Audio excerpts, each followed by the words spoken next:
Teacher Inder Kumar Tiwari, इनके पास बहुत सारी ज़मीनें हैं और इस ज़मीन के बारे में वो खुलकर एक कथावाचक की कथा में क्वेश्चन आंसर जब हो रहा था तो उसमें उन्होंने बता दिया कि मेरे पास इतनी सारी ज़मीनें हैं।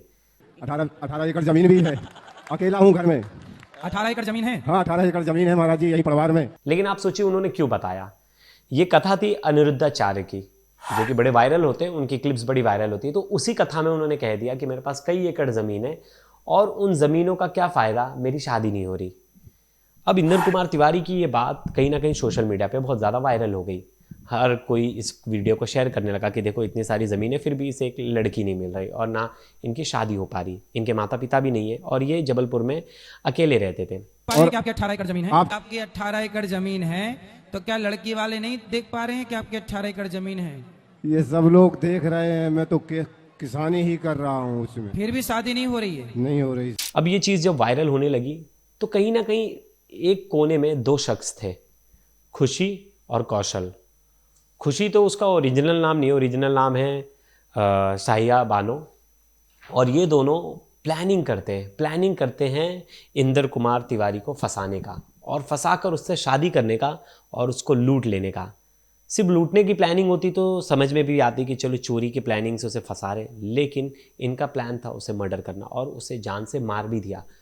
तो सोशल मीडिया पे कभी भी कोई चीज़ वायरल होती है तो बड़ा सोच समझ कर हमें सोचना चाहिए कि हम क्या चीज़ बता रहे हैं, हम सोशल मीडिया पे अपनी लाइफस्टाइल कैसे दिखा रहे हैं। क्योंकि लोगों का, चोरों का और जो ऐसे गलत काम करे उनकी नज़र इन सब चीज़ों पे होती है और उसी के बहाने वो टारगेट करते हैं। और कहीं ना कहीं इंदर कुमार तिवारी की भी स्टोरी ऐसी है, सोशल मीडिया पे वायरल हुए, उनकी चीज़ें हर किसी को पता चली, फिर एक चोरों के गुट ने उन्हें टारगेट किया और उनकी हत्या कर दी। तो क्या है इंदर कुमार की पूरी स्टोरी, इस वीडियो में जानेंगे, लास्ट तक ये वीडियो ज़रूर देखिएगा। नमस्कार, मेरा नाम है प्रवेश पांडे और आप देख रहे हो क्राइम तक। आपने कथावाचक आचार्य अनिरुद्धाचार्य के बहुत सारे वीडियोस देखे होंगे और बहुत सारे वीडियो उनके मीम पेज पे बड़े वायरल होते हैं। वो बड़ा सटीक आंसर देते हैं और ऐसे तुरंत आंसर करते हैं कि बहुत लोगों की हंसी छूट जाती है। और अलग अलग तरह के क्वेश्चंस होते हैं, वो किसी भी क्वेश्चंस को मना नहीं करते। आपके मन में जैसे भी क्वेश्चन है आप पूछ सकते हो, वहाँ कोई बाउंडेशन नहीं है कि आपको इस तरह के क्वेश्चन ही पूछने या इस तरह के जवाब ही देने। तो अनिरुद्धाचार्य जी के सामने किस तरह के भी क्वेश्चन आए तो लोग वो क्वेश्चन रखते हैं और उसका आंसर देते हैं। इसी बीच आचार्य जी का जबलपुर के पास एक गांव है, वहाँ चल रहा था कथा का प्रोग्राम। उस कथा में इंदर कुमार तिवारी जी पहुँचे थे और इंदर कुमार तिवारी जी वैसे टीचर हैं और एक अपने स्कूल में पढ़ाते हैं और इसी के साथ उनके माता पिता नहीं है और ना ही उनकी अभी शादी हुई है। तो वो एक प्रश्न लेकर पहुँचते हैं अनिरुद्धाचार्य जी के पास और वो प्रश्न करते हैं कि मेरी शादी क्यों नहीं हो रही। तो बोलते हैं कि क्यों नहीं हुई अभी तक, तुम्हें सोचना चाहिए। और उस पर वो बोलते हैं, आपने वीडियो देखा होगा, आप जो भी वीडियो चल रहा है, एक बार सुनिए ये वीडियो को। और आपके 18 एकड़ जमीन है। आपकी 18 एकड़ जमीन है तो क्या लड़की वाले नहीं देख पा रहे हैं कि आपके 18 एकड़ जमीन है? ये सब लोग देख रहे हैं, मैं तो किसानी ही कर रहा हूँ, उसमें फिर भी शादी नहीं हो रही है। नहीं हो रही। तो सुना आपने कैसे कह रहे हैं वो इंदर कुमार तिवारी जी अनिरुद्धाचार्य से कि मेरी शादी नहीं हो रही और मेरे पास इतनी सारी ज़मीन है, इसके बाद भी मेरी शादी नहीं हो रही। अभी वीडियो सोशल मीडिया पे बहुत ज़्यादा वायरल हो गया। अब इस वीडियो पर नज़र गई कौशल की और खुशी की। खुशी जो है, मैंने आपको बताया पहले ही, ये फेक नाम है, ये शाहिया बानो नाम है इस लड़की का और ये खुद को खुशी बता रही है। तो इन दोनों ने प्लान बनाया, इन दोनों ने वीडियो देखी और कहीं ना कहीं से जुगाड़ में लग गए और इन्होंने नंबर निकाल लिया इनका, जो इंदर कुमार तिवारी, इनका नंबर निकाल लिया और इनको व्हाट्सएप पे कनेक्ट किया। और कौशल ने कहा कि मैं जो हूँ वो खुशी का भाई हूँ और मैंने आपकी वीडियो देखी, मैं अपनी बहन का हाथ आपके हाथ में देना चाहता हूँ। तो वो उसकी व्हाट्सएप पे फ़ोटो देते हैं और बहुत सारी बातचीत होती है। अब इसके बाद सब कुछ सही चल रहा होता है, तो यहाँ तक तो बात होती है। तो इसे देखने के लिए मतलब जबलपुर ये लोग आते हैं, खुशी और कौशल आते हैं। 3 से 10 तारीख तक कथा थी, कथा ख़त्म हो गई, उसके बाद फ़ोटो भेजी। 26 मई को खुशी जो है उनसे बात करती है और इन लोग जबलपुर पहुँचते हैं। जबलपुर में पहुँच के शादी पक्की होती है। 1,100 रुपये शगुन के जो है वो कौशल को देते हैं तिवारी जी। अब जब ये पैसे दे देते इन लोग, सब चीज़ डन हो जाते हैं, तो इन लोग बोलते हैं हमारे पास तो पैसा वगैरह नहीं है, जेवरात वगैरह आपको ही बनाने पड़ेंगे। और जो शादी की तारीख तय होती है वो 5 तारीख तय होती है और वो शादी तय होती है खुशीनगर में। अब ये कहते हैं कि ज़्यादा लाओ लश्कर लेकर मत आना, हमारी कैपेसिटी नहीं है, हम अपनी बेटी को बस विदा कर सकते हैं, अपनी बहन को विदा कर सकते हैं, हमारे पास बस इतना ही पैसा है, उससे ज़्यादा नहीं। तो इन्हें भी लगता है तिवारी जी को कि इंदर तिवारी जी को कि हम गरीब फैमिली है, इनके पास पैसे नहीं है, चलो कोई बात नहीं, हम ज़्यादा लोग को नहीं लेके जाएंगे, अपने गांव पड़ोस वड़ोस वालों को सबको बता के जाते हैं कि मैं शादी करने जा रहा हूँ। और ये अपनी एक एकड़ ज़मीन बेचते हैं और उस बेचने के बाद उस ज़मीन को गिरवी रखते हैं, गिरवी रखने के बाद जो पैसा मिलता है उस पैसे से ये सोना खरीदते हैं, मतलब गोल्ड की ज्वेलरी खरीदते हैं और वो ज्वेलरी लेकर जाते हैं, कुछ पैसे भी लेकर जाते हैं और बहुत सारे सामान लेकर जाते हैं। और 5 तारीख को होटल में इनकी शादी हो जाती है, इंदर कुमार तिवारी की और खुशी की।